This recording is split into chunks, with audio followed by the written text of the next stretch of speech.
ఇది కాదు అని బోధించిన తర్వాత మిగిలింది ఏదో యత్ ఆభాతి పూర్ణం, అది పూర్ణ బ్రహ్మస్వరూపం, అది వాడే అయి ఉంటాడు, అంతకన్నా వేరు కావడానికి అవకాశమే లేదు. కాబట్టి నువ్వే స్వతసిద్ధాత్మ గనక నువ్వున్నావని చెప్పడానికి కాదు శాస్త్రం ఉండేది, నువ్వు కానిది నువ్వు అనుకుంటున్నావు కాదు దాన్ని తొలగించడానికి. See the difference. నీవు కానిది నీవు అనుకోవడమే నీకు సమస్యగా ఉంది కనుక దాన్ని తొలగించడం కోసమే శాస్త్రం ఉంది, ఇంకేమీ లేదు.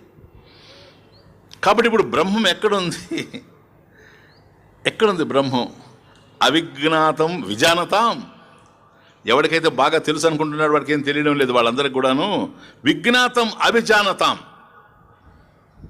ఎవరికైతే తెలియదో వాళ్ళకే తెలిసిపోతా ఉంది. ఇప్పుడు ఏమని తెలియదు వాళ్ళకి అని అంటే ద్వైతంగా బ్రహ్మం తెలిసే అవకాశం లేదు.